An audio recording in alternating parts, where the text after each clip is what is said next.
Hello everyone and welcome back to the Great Ace Attorney Chronicles. In the last episode, we went through a lovely dance of deduction and found out that not only was Miss Pavlova's pet not a snake, it was a little kitten, black kitten, by the name of Darka, that escaped through the ventilator last night into Kazuma's cabin, and then which Kazuma tripped over it and broke his neck and died, which to me seems very not likely.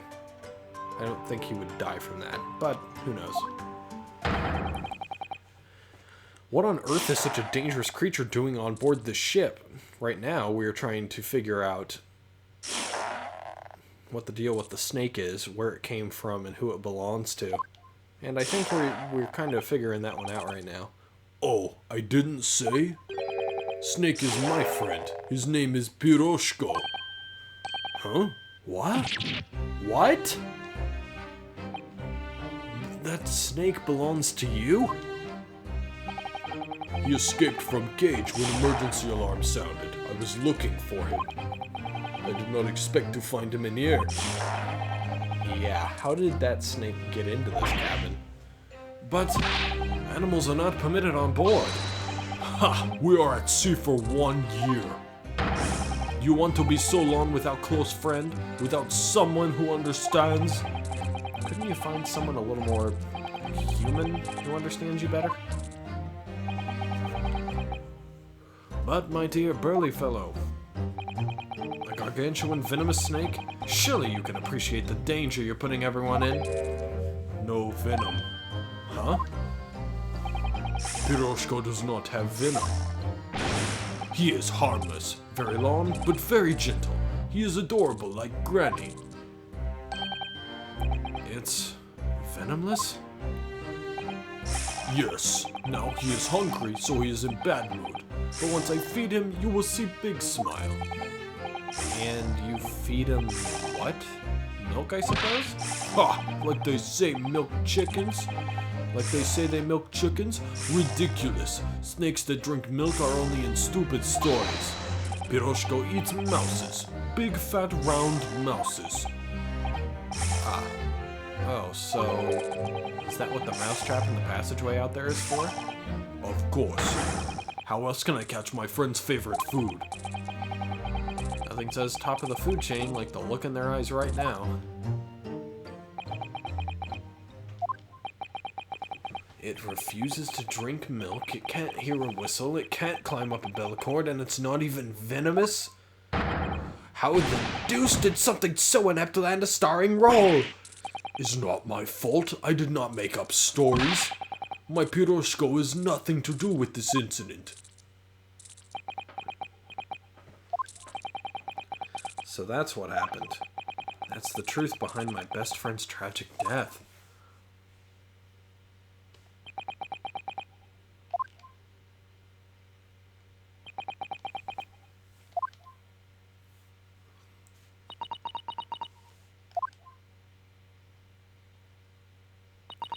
There's just too many loose ends in this case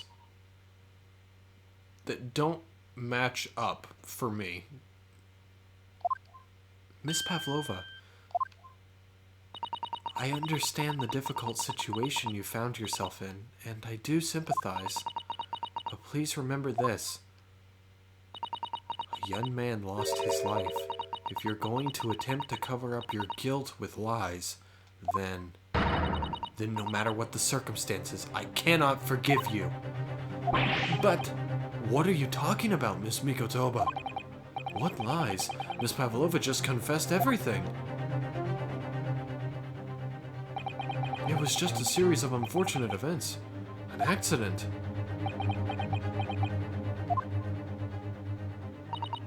I'm no great detective like Mr. Sholmes. I don't have a gift for knowing the truth. But even I can see that was not the truth. Don't you agree, Mr. Naruhodo? To be perfectly honest, yes. There's a discrepancy in Miss Pavlova's story, I'm sure of it. I just can't quite put my finger on it.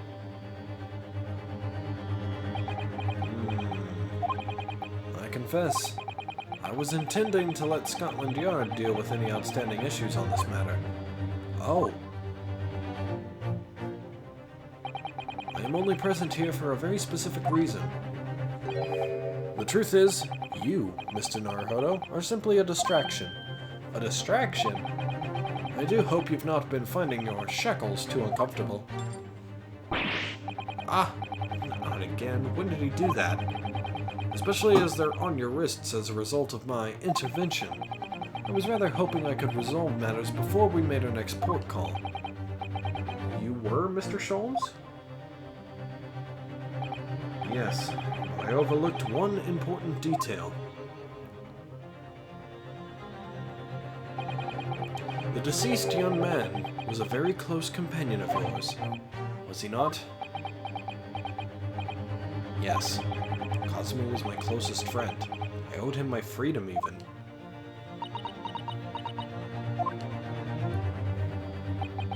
In that case, we must follow this to its conclusion. No further distractions. You must uncover the real truth here, Mr. Naruhodo. Yes, whatever that may be. The key to this is the discrepancy in Miss Pavlova's story. I'm sure. If I can chase that down, maybe the truth will become clear. The truth about how you really died. How that scene in your cabin really came to be. This music, dude. This music's good. Alright, I'll see what I can do. Excellent. Thank you, Mr. Naruhodo. So then, shall we begin? Yes.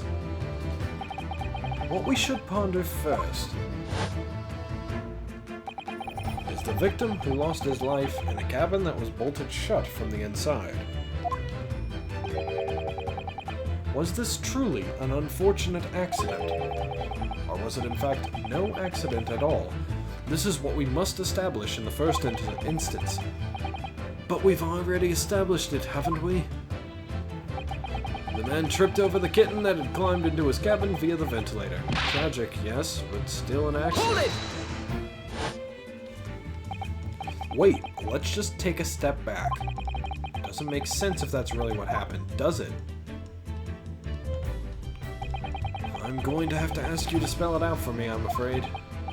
Yes, it's starting to take shape now.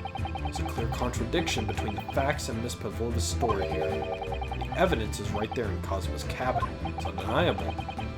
His death couldn't have possibly been a mere accident. Really? Let us show our hand, Mr. Naruhodo. Time to present the evidence. The evidence that proves unequivocally that the victim's death was no mere accident. I'm pretty sure it's this, because someone had to have gone into his room. It's either that or the message on the ground. Which one proves, I'm trying to remember, which one proves that this was no mere accident?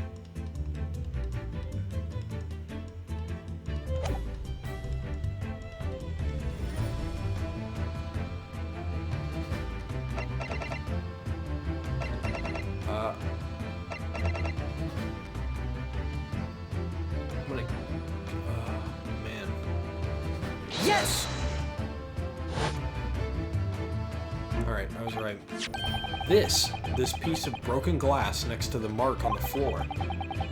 But that's the glass bell the kitten had around its neck. We already know all about that. It was broken in half when the victim tripped over the cat and fell. So we already have a satisfactory explanation. Where's the flaw in that logic? Unfortunately, there is a very big flaw. A fatal flaw. What? That's really what happened. Then how did one half of the bell end up back here in this cabin? Ah!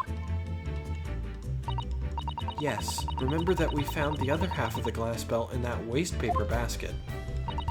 Would you care to explain that, Miss Pavlova? Oh no. That's not the only reason either. There's something else we found in Mr. Asogi's cabin.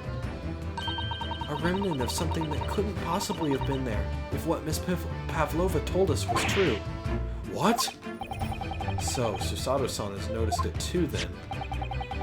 Putting the piece of glass aside, there's something else that gives the truth away. Another piece of evidence that proves this was no accident. In other words, that would be this one. Yes! The truth is clearly recorded in this photographic print. There's no way that Mr. Asogi could have left this message on the floor. That script, it's Russian, isn't it?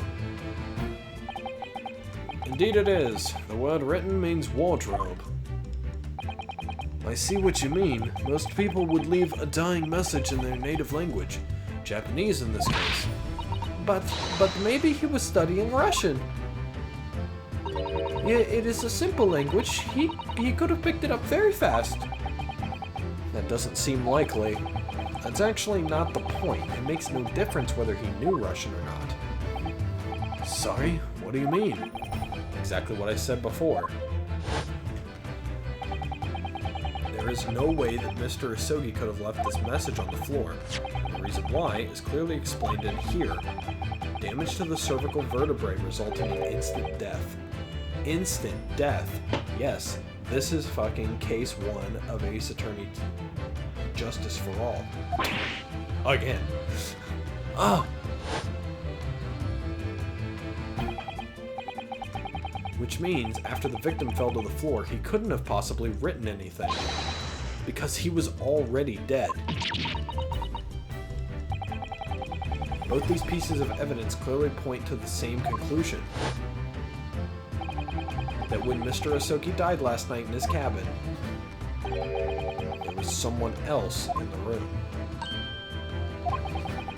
That same person deliberately arranged the scene to disguise the truth, in order to cover up their own guilt.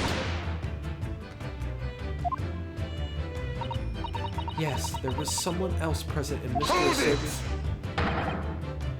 You are wasting time. Someone else was there? Da, of course, we know this. What are you talking about? Bulkhead was bolted shut from inside. There was no way in or out. Oh, yes. And only other person in cabin when your student died was you. Yes! It's true. I was in the cabin when it happened. You were shut in the cabin wardrobe, to be precise about the details. But I don't know Russian. There's no way I would have left that message. Not would have. There's no way you could have left that message, to be precise about the details. Would you mind? Ah! Forgive me, my dear fellow. As I was saying, the person in question wrote the word wardrobe in Russian on the floor. In an attempt to incriminate me for the crime, even though I had been asleep in there the entire time. And then the same person picked up the broken glass bell that had fallen onto the floor, for fear of it becoming evidence that would show how Mr. Asogi really died. But why wouldn't this person have taken all the pieces of the bell away? Leaving half behind was always going to raise questions. Yes, well, it was past 1 o'clock in the early hours of the morning. The cabin would have been quite dark. The single small lamp suspended from the ceiling would have barely cast any light onto the floor there. Little wonder, then, that the culprit failed to notice a fragment of the tiny item. You all suspect me, don't you?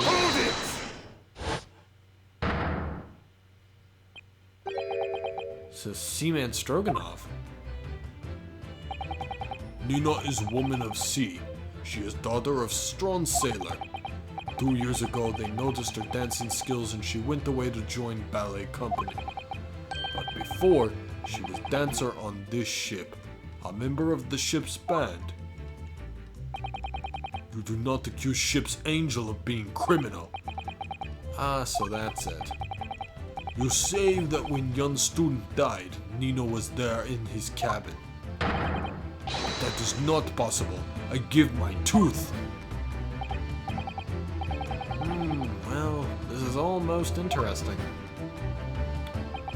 And why would you give your tooth, pray? How can you be so sure? You are a great detective, you should know. Look truth in eyes, cabin bulkhead was bolted shut from inside. Nobody could go into cabin, not Nina, not anyone. Or you want to tell me the killer can walk through locked doors? Niet, it's impossible. He's right. But wait, I've read about this in detective stories. People often tie thread around door latches so they can open and close them from the outside. Thread? Are you stupid? These bulkheads are not barn doors. Certainly not. These are watertight doors, as one would expect to find on any modern steamship. Constructed of heavy steel, with not a gap in sight, no threads or needles or magnets could have been used. No, of course not. I thought so too. But Mr. Naruhodo suggested it earlier, so... Susato-san, how could you shift it onto me like that? So Seaman Stroganov has a valid point. The cabin door couldn't have been bolted shut from the outside. Not necessarily. What? I put it to you that I could bolt this cabin door without laying a finger on it. And in this very cabin, we can see the traces of the method I have in mind having been used before. I don't believe it. Well, Mr. Naruhodo, I believe you know what I mean, don't you? A way to shut the bolt of a cabin door from the outside. One way does spring to mind, yes. Do you really know what Mr. Sholmes means, Mr. Naruhodo? Yes, and so should you. Because we've seen it happen. Indeed we have. So, would you care to do the honors, Mr. Naruhodo? Point out the telling signs of the method that was used to slide the cabin door bolt across from the outside. Well, it's... Yes! bad. Look at the bookcase there. See how all the books and things on it have toppled over? That must have toppled where the ship made its emergency stop before. My apologies, I'm yawning a bit. It's a little late when I'm recording this. Yes, that's right. It's a very powerful vessel after all. When the engines are thrown into reverse, a violent jolt goes across the entire ship. Any small objects that aren't fastened down are bound to fall over. I believe... yes, it's what's known as the force of inertia acting on objects. Is there nothing Susato-san doesn't know? Or is it in her book at least? Well, whatever it's called, it's the same force that pushed over those books on the bookcase. Or the same force that pushed over the books on the bookcase also made something else in this cabin move. The bolt on the cabin door. Ah! It was very obvious just after the emergency stop that the ship made earlier. We had come into this cabin not long before, and we hadn't bolted the door. But then...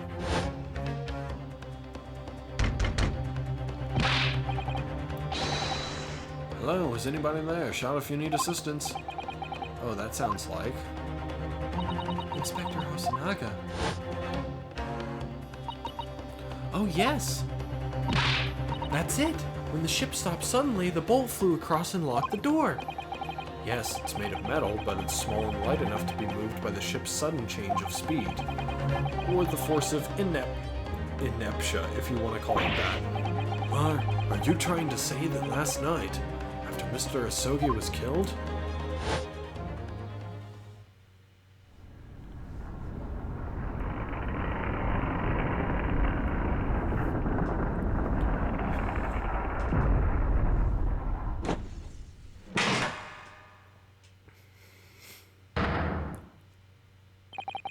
The SS Bria made another emergency stop? When I woke up this morning and looked around the cabin, I thought it looked a little odd. All the books on the shelves had toppled over, and all the ornaments. It's almost as if someone had run their hand across the shelves and deliberately knocked everything over. Oh yes, I remember that. And I stood them all up again, didn't I? Then when we came into this cabin, we were surprised to see the same thing in here.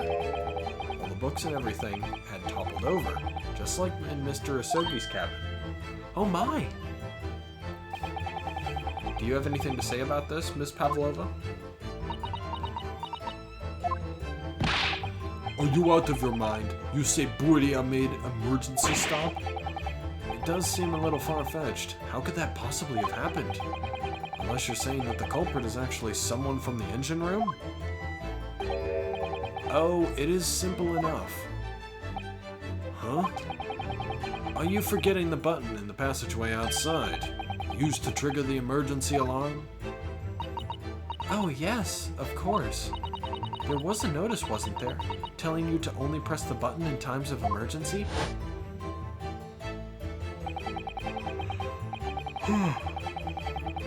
On dark nights when the fog is dense, the captain cannot afford to rely on the eyes of his lookout alone. Hence the placement of a number of buttons around the vessel to allow any crewman to raise the alarm. The sort of button one is almost compelled to press to satisfy one's curiosity. Wait, it was you? When the button is pressed, two things happen in the interests of safety.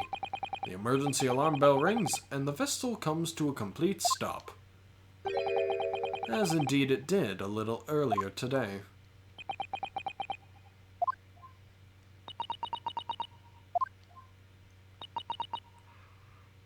Mr. Sholmes, surely it wasn't you who...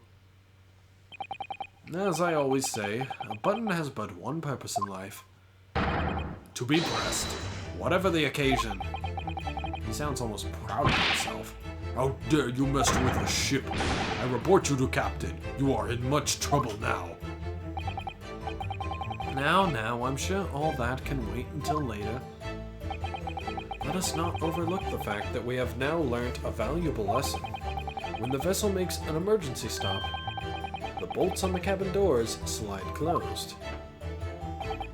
So, what we must now consider. Yes, it all comes down to one thing now. Last night, after what happened to Mr. Asogi,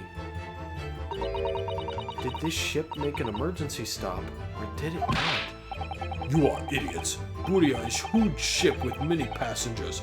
If we make emergency stop, even in middle of night, there would be chaos everywhere. What are your thoughts, Mr. Naruhodo? Well, it's certainly possible that some kind of emergency happened last night. We have evidence to support that idea. Really? What evidence, Mr. Naruhodo? Fascinating. Do show us, my good man. What evidence promotes the theory that some emergency gripped this vessel last night? It is the ship's log, because he didn't report anything. Seaman Stroganoff, it's your duty to patrol the first-class area of the ship, isn't that right? Duh, that is correct. Why? And the ship's log here, this would be where you record the details of your duties. What are you doing with that? That is mine. You rather carelessly left it atop the little makeshift bureau in the passageway out there. But as responsible passengers, we took it into our care with a mind to return it to you later. I left it there on purpose. That is where I put it always. The point is, looking at what you usually record, it's clear that under normal circumstances you write the phrase, "nothing to report" every 30 minutes. But from 2 o'clock last night until first light this morning, nothing was recorded at all. Nothing recorded in the log? That is... duh, because nothing happened. But if nothing happened, you would normally write, "nothing to report," wouldn't you? Oh. Indeed so, which tells us that shortly after 2 a.m., something happened here aboard the SS Buria. Something sufficiently significant to make you forget to fill in the ship's log, in fact. Are you suggesting that the ship really did make an emergency stop in the middle of the night? Stop talking rubbish! If I'm perfectly honest, I find that a little hard to believe myself. Oh, why? Well, because if something as major as an emergency stop really had happened, surely all of us would have noticed? That's very true. Thanks to the emergency stop we experienced earlier, we all know what it feels like now. The ship lurched so violently, and the alarm bell was so loud. I can't imagine that anybody would sleep through that, even if it happened in the dead of night. Well, no, that's a good point.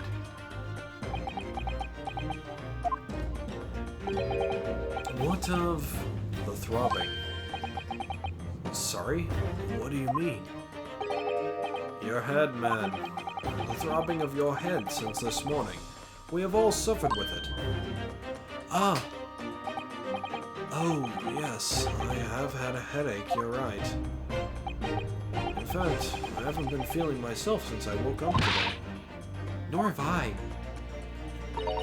My head has been feeling heavy ever since dawn. Yes, you've all been afflicted, haven't you? Just as I suspected. He's right, my head's been throbbing today too. And since eating dinner yesterday evening, everything has felt sort of hazy. I can't really remember anything that happened after I climbed back inside the wardrobe. Then the first thing I noticed this morning was the throbbing pain in my head. I had already been dragged out of the wardrobe and had those handcuffs put on me by that point. Why didn't I wake up when all that was happening to me? Tell me, Mr. Naruhodo, you boarded this vessel as a stowaway, didn't you? Oh, well, yes. Sorry. The stowaway class of accommodation doesn't usually include meals. What did you survive on? Ah, well, Cosimo looked after me. He was always happy to share his meals. So you enjoyed some of the whole roast chicken dish that was served yesterday evening, I take it? Yes, in fact, I had all of that. Cosmo wasn't fond of chicken. Oh, really? So the victim didn't eat any of the chicken at all? That's right, he didn't touch it. Is that relevant? My dear fellow, does that not strike you? Oh! Mr. Sholmes, do you mean to say that there was something wrong with the chicken? I do. No. Really? Is that really true? The meal prepared for passengers last night had been tampered with. Tampered with by the addition of a soporific designed to induce a very deep slumber in those who consumed it. A sleeping drug? Do you mean whoever did this laced every meal with a sleeping drug so no one would notice the ship's emergency stop? Mr. Naruhodo, of course that's not what Mr. Sholmes means. What a far-fetched idea. Precisely. Lacing every meal of every passenger on board with a soporific drug would certainly be impossible. Unless, that is, every single member of the crew was a conspirator. What?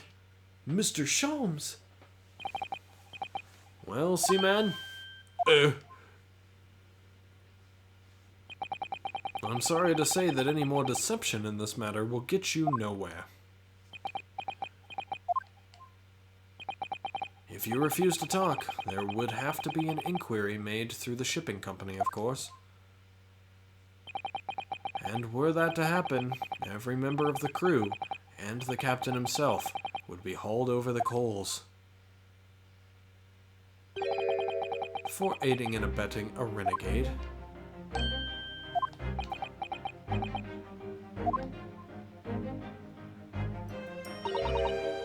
Please, no more. I will tell everything.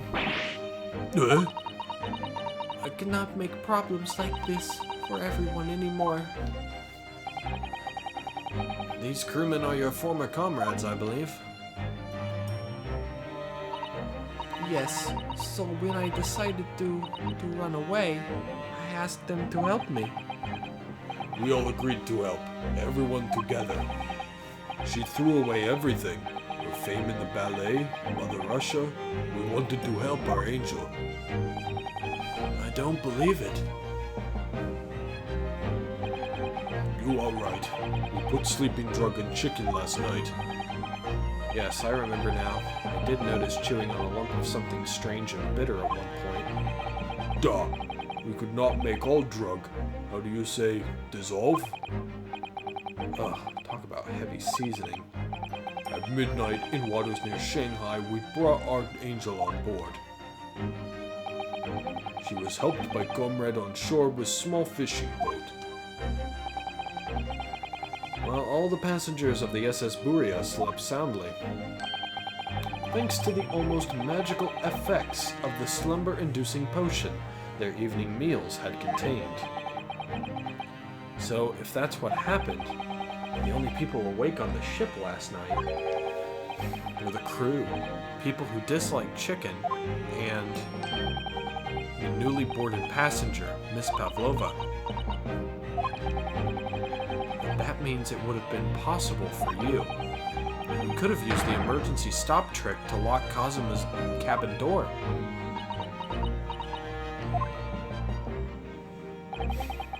But how does that make sense? Surely every cabin door would have ended up locked in that case, and there would have been complete chaos. Oh, I wouldn't say so. What? Ah, of course.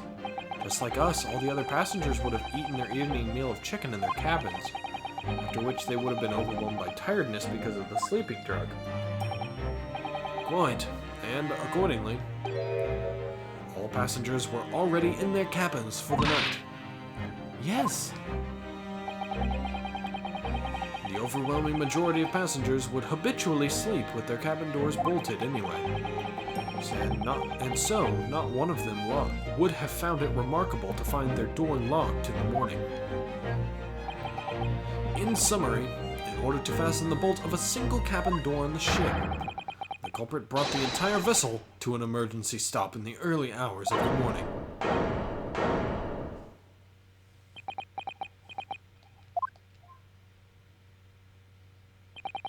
You have talked long time and said many things. What is point? The point is what I said earlier. There was somebody else present on the scene when the victim lost his life last night. Someone who left a message in Russian on the floor in an attempt to incriminate another. Someone who tried desperately to hide the broken fragments of glass that would reveal the culprit's identity.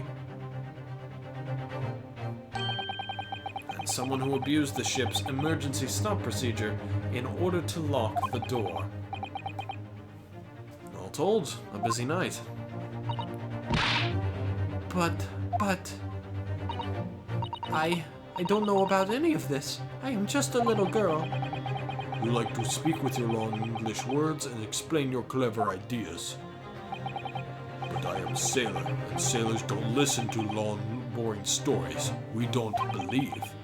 Sailors like me, we trust only what we see with our eyes. A laudable trait. What? I am quite of the same disposition, my good man. Observation to me is everything. Mr. Naruhodo. Oh, yes? Do you hear it? That accusatory cry of guilt in the wind. What's accusatory cry of guilt? What accusatory cry of guilt? So sorry, you've lost me. Proof of involvement, man. Can't you hear such a call? But you can't hear such a call with your ears. Oh my god. I am flubbing all of these lines and misreading them. No, you must hear it with your eyes, for observation is the basis of all deduction. What are you talking about? I believe the time has come for one final logic and reasoning spectacular to expose the truth. And we will take care of this final logic and reasoning spectacular in the next episode and wrap up this case. Man, it's a long single investigation for one case. But ultimately the mystery has not been that complicated, and it's been pretty easy to figure out, especially considering the way that these logic and reasoning deduction schemes go. They kind of just give you all the clues and the information you need to succeed in the middle of them. So, with that being said, we will figure out exactly how everything happened to expose the full truth and finally wrap up this second case of Great Ace Attorney 1 in the next episode. See you guys then.